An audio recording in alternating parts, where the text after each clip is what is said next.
Dogs that are showing up are going to bring out the spectators. Yeah, absolutely. Because anytime you get the dogs in the building, the spectators are going to come out just to see the dogs in person, because sometimes that's the hardest thing to do, is see some of these dogs that you guys see on the internet in person. Yeah. Really be able to put hands on that dog. It's the network.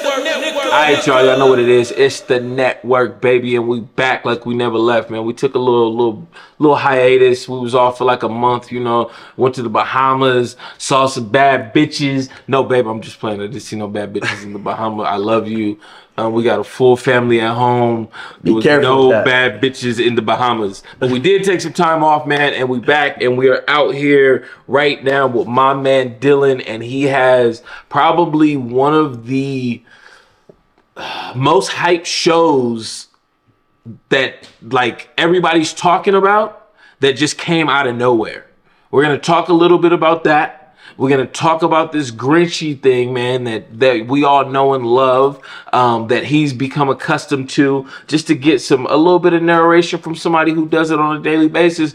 But without further ado, I'm your man Anthony Smith of the Exotic Network, and I'm sitting here with my guy Dylan of South. Man, let him know where you from, bro. Dylan, Southwest Studline. No, you got it. You got it. Southwest Studline, and we're about to get into this little podcast for you guys. We got the show coming tomorrow. This is his very first time throwing a show. Man, he really threw this thing together nicely, and I want to say the community kind of wrapped around him and, you know, kind of showed up and showed out. He got the best in the game behind the camera. He got some of the greatest dogs that are going to be there tomorrow, some of the biggest breeders, and on top of that, there's a huge show that's going the next day that he was really putting up, you know, making motherfuckers really make a choice, like, where you gonna go? What you gonna do? You feel me? So tomorrow's the show, but right now let's talk about the show a little bit. Give us the rundown, just a little bit. I know we've been talking about it. We got a vlog coming out, and you guys are gonna hear it in the vlog, but right now, for the people that don't see the vlog, we're gonna talk about it real quick right here in the podcast. Yeah, so this show, I've been wanting to throw a show for the last couple years, and every time I guess you could say the opportunity presented itself, it was always something that was going to pop up. And it was mainly mental blocks, right? Like, is anybody going to come? Mm-hmm. I would throw it in Utah. The dog game in Utah is dry. Like, nobody thinks of Utah when they think of the dog game, right? They think of Texas, Florida, California, right? So, you know, am I going to be able to find a venue? Are people going to even pull up? Like, so it was a lot that went into it. So one day I was up in Salt Lake, that's where the venue is, and I was doing some different business, and I was just like, you know what, I'm already up here. Let's check out some venues. Yeah. So I checked out some venues, ended up finding one I liked, and then right there in the moment, I was like, so how much for the venue? He told me. Mm-hmm. I whipped out the cash on him right there, paid him. Without any plan. Serious. You feel me? These Grinchy guys got the bag, if you didn't know. Whipped out the cash right now. Let's set the deal. Let's make sure that we cannot back out of this thing. No, you can't. Pay him up front. And I had nothing else locked in. So I didn't have an MC. I didn't have judges. Didn't have none Did you even kind of at that point even put it out there to the world that you were going to throw a show? The only person I had ever talked to about it was a couple of my Grinchy folks. Okay. But other than that, I hadn't told anybody. That's a big thing to talk about if you're not going to do it, you know? Right. So, that's huge. And so mine for the first one, just out of left field. Yeah. You know? This is my first one. So thank you for everybody for coming and supporting. So anyway, so I give him the money, and then I get in the truck after I gave him the money, and that's when I called Rob to come MC. He said he was available. Boom, got him paid. Then I called you guys, and I was like, I need the Exotic Network filming it. Best in the game. You guys were available, paid you. And then I got all my judges, got them all situated and committed to coming out. Now you know the judges is a big thing in the community. How did you pick your judges, and why did you pick the judges that you picked?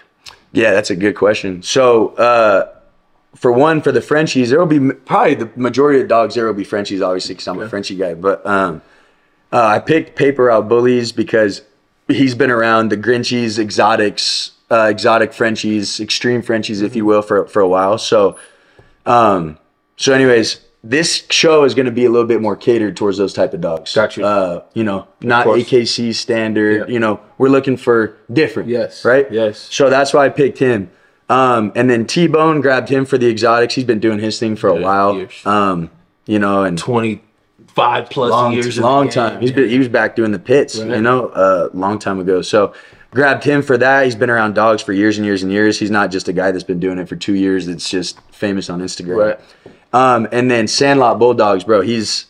Bulldog side. It gets no Bulldog side, bro. He's definitely he's up there. So that's why I grabbed him. He knows the exotic, bulldogs, and that's what we want to see. So that's how I picked the judges. Got you. Yep. So all reputable breeders. Yeah. Not per se actual judges like you would see at some of the sanctioned shows. Exactly. Got you. So that's another part of the show, right? Like, so this is my very first show. Utah, to my knowledge, this is the only Friday show that's ever been thrown. Hey, big up on that. Thank you, bro. Appreciate it. We're double dipping just due to that. You know what I mean? I ain't gonna hold you. I'm gonna tell you like this. I checked the date like 3 times, called Dylan back, and I'm like, Dylan, you sure it's the 10th? It's the 10th, yeah. Are you sure it's the 10th? Then I get off the phone with Dylan, and Wilson looks at me. He's like, the 10th? That's a Friday. It's a Friday, yeah. Call him back. I don't think he knows. He's like, bro, it's a Friday. Guaranteed, yeah. So that's crazy, yo. I would have done the 11th. So what made Friday work? Friday never works. Why this Friday, and how did it work?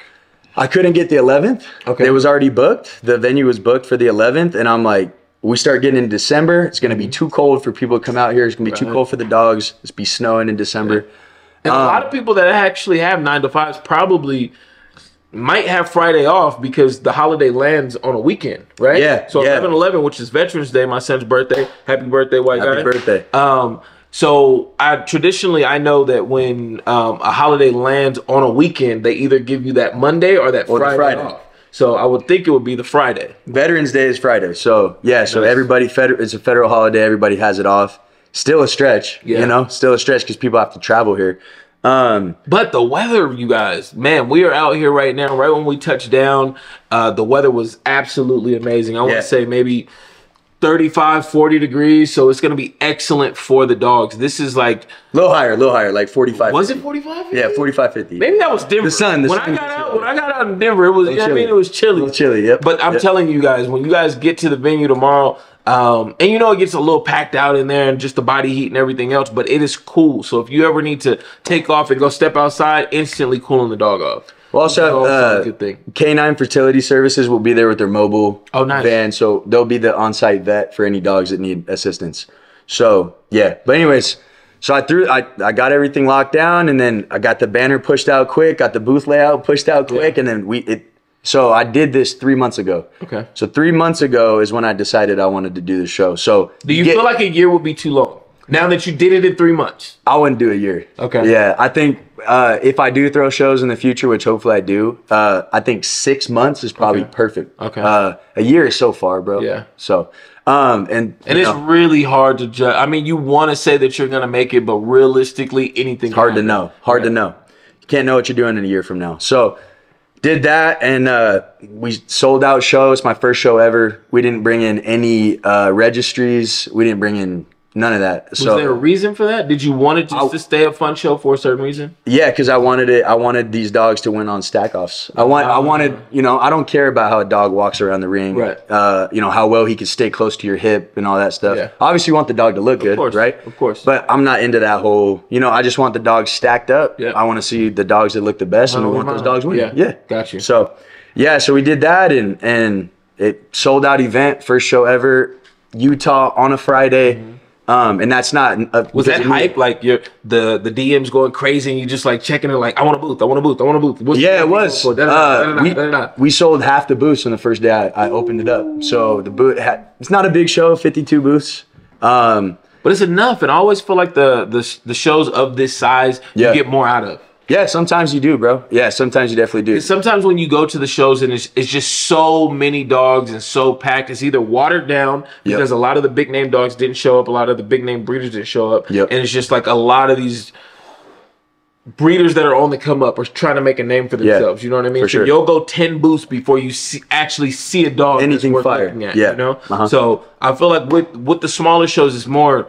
Every single time you stop at a booth, it's a banger. You can get some fire. A banger. Yeah, for sure. So it was nothing because of me. It was all because of the people that, supported me, believed in me, and decided to grab a booth. It wasn't, nothing I did. Yeah. So is there anybody that bought a booth or that's coming that you were like, damn, like I can't believe they're showing Thanks for coming. Everybody. Yeah. First of all, everybody that's coming. But I really appreciate like Cali Connects coming out, Percival Kennels. We got obviously Mike T-Bone, the judges coming out. A lot of people from California. Anyone traveling, I really just appreciate that they're coming. You know, it's a I think once they get out here, they're gonna be waiting for part 2. Hopefully, because you kind of get tired of going to the same areas. Sure. So it's like we kind of needed this in the dog game. As much as you want to say, damn, like, are they gonna show up? It's like we want to go somewhere else. You feel? Yeah, different. It was almost like when the Vegas show happened. It was like everybody was thinking the Vegas thing was gonna work, but I was like, it's too close. Too close. It's too close. You know. Yeah. So I'm happy that you are doing the show out here, and I know that it's gonna be a success. It's already a success, and it not even at the show yet. You know. Yeah. Hopefully, huh? Just due to the dogs that are showing up. The dogs that are showing up are gonna bring out the spectators. Yeah, absolutely. Because anytime you get the dogs in the building, the spectators are going to come out just to see the dogs in person, because sometimes that's the hardest thing to do, is see some of these dogs that you guys see on the internet in person. Yeah. Really be able to put hands on that dog. Yeah. You know, that's the time that a lot of money is dropped. That's the time that I see the most money dropped, is like you could, oh fuck, this is real. Like, it's right here in front of me. Right here in front of me. This ain't no Photoshop bullshit. This is it. You know what I mean? Right here. Take my money. Take it. Yep. Let's go. And I've always felt like that was the greatest part about the shows, is you actually being able to connect with other breeders. Put hands on dogs. And put hands on dogs, you know what I mean? And then, you know, some of the cappers that are out there, you know? You got to shut the cappers up. Yeah, sometimes you do. You know what I mean? Put some cap on that. You know what I mean? Shut a little bit of that ass up. You was talking all that shit on the net. Let's see what it is. Yeah. All of a sudden you can't show up, huh? You know what I mean? We're not going to point no fingers. We're not going to say no names. We're going to leave that out. Enough about the show, man. Y'all check out the vlog. We're going to have so much content coming from the Exotic Network about the show, the vlog, this right here, the podcast. This is all just hyping this whole situation up of what we got going over here. But let's talk about these Grinchies, man. Let's get into this Grinchy thing, because this is, as much as I want to say it's not a gang, it is a gang. You know what I mean? Like, you guys kind of affiliate with each other, but it's weird because you guys are all of your own kennels, but it's like a bigger thing. Yeah. Right? It's a Grinchy thing over, like, on the bully side of things, you're with this kennel. It's not the bloodline of the dog. It's not none of that. I'm rocking with this kennel. That's it. Yep. You know? But with the Grinchies, it's like, no, you got 3 or 4 different kennels, but all of you guys breed the same kind of dogs, and that's where you guys come together. So how does that work, and how is that a little weird? How does that compare to like something like The Connection? You know what I mean? Like, I know it's completely different because The Connection is built off of breeders and what they're trying to accomplish. You know what I mean? Rather than putting like minds together in the same room. Yes. Yeah. So first of all, shout out to Joe, Bayline Bullies. It's amazing what he did with the dogs. Every single show you go to, there's a Grinch category. Yeah. Every show. People copy his logo. Yeah. They make their own merch with his logos. I'm like, hate him all you want. Hate the Grinchy movement all you want, but he's hands down the greatest to ever touch the Frenchies. Yeah. So he put a humble dude. Yeah, he's real good guy. We chop it up.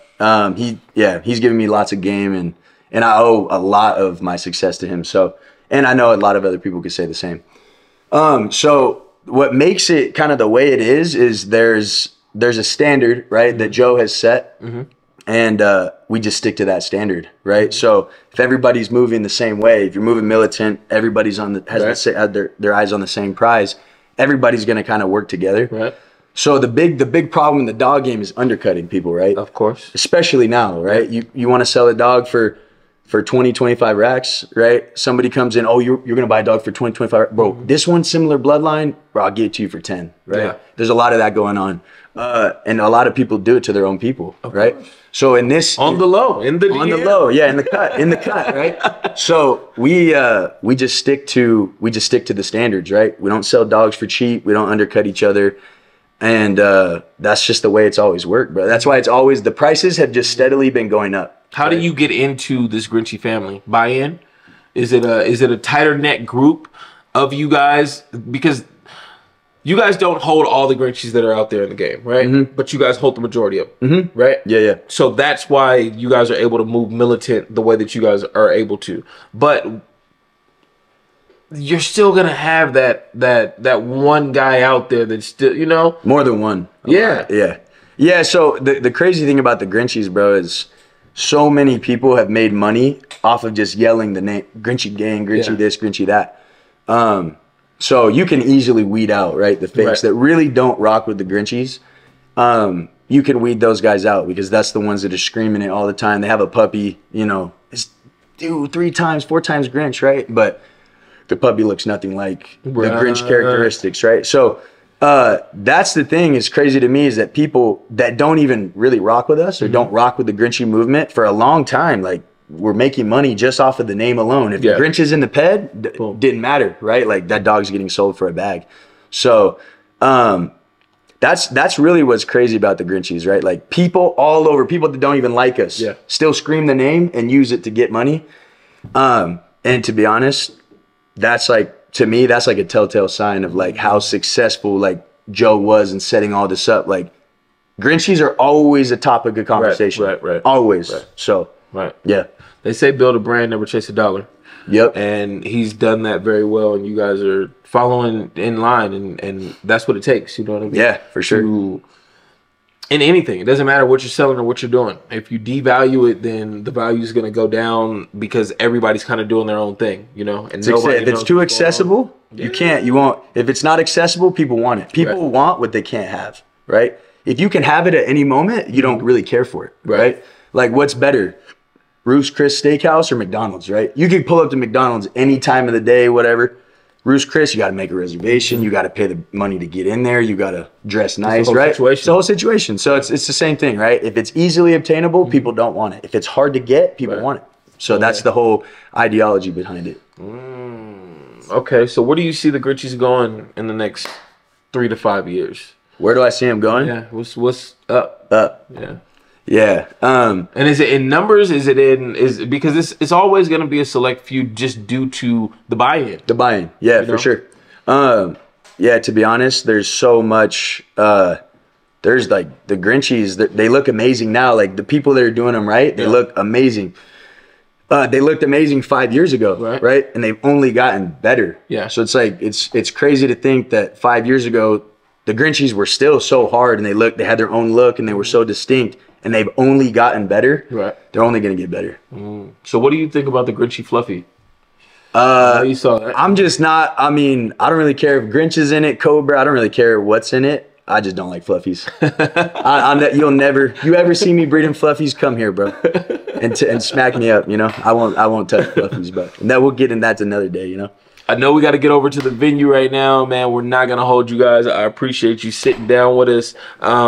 Just give a shout out, anybody that helped put the show together. Yeah, absolutely. To the Grinchy Brotherhood, you know what I mean? Close this thing out for us. Yeah, obviously Rob on the mic tomorrow. Big shout out to him, the Exotic Network, Wilson, and appreciate you guys for coming out. Paper Out Bullies, Mike, America's Exotic T-Bone, Sandlot Bulldogs, Chris, appreciate you. And then there's a lady, a local pocket breeder here. She lives up north. Her name's Julie. She's amazing. She's always down to help people, give game. She's been doing it she was doing the old English Bulldogs and the American Bulldogs years ago. Yeah, she's amazing. So she'll be at the venue tomorrow helping me out. And she's helped so many people out in the community. So I want to shout her out. Oh, yeah. And anybody that's supporting, whether you're just pulling up, no booth, bringing a dog, getting a booth, thank you guys. You have no idea, like, really how much it means to me. Man, and the public out there, you guys got to show up and show out so there could be a part 2, part 3 of this thing. Because without you guys and without expanding this dog game, there aren't any more shows. You know what I mean? And we gotta get through this 2020 curve of whatever you guys want to call it and weed out all the bullshit breeders and get back to the guys that are really here for the dogs and about the breed. That's the only way that this thing is going to get better and continue to grow. It's the only way that we're going to get on Netflix one day. That's the only way that we're going to continue to move up this ladder of where we deserve to be in the overall dog game. I'm your man, Anthony Smith, Exotic Network. We out. It's the network.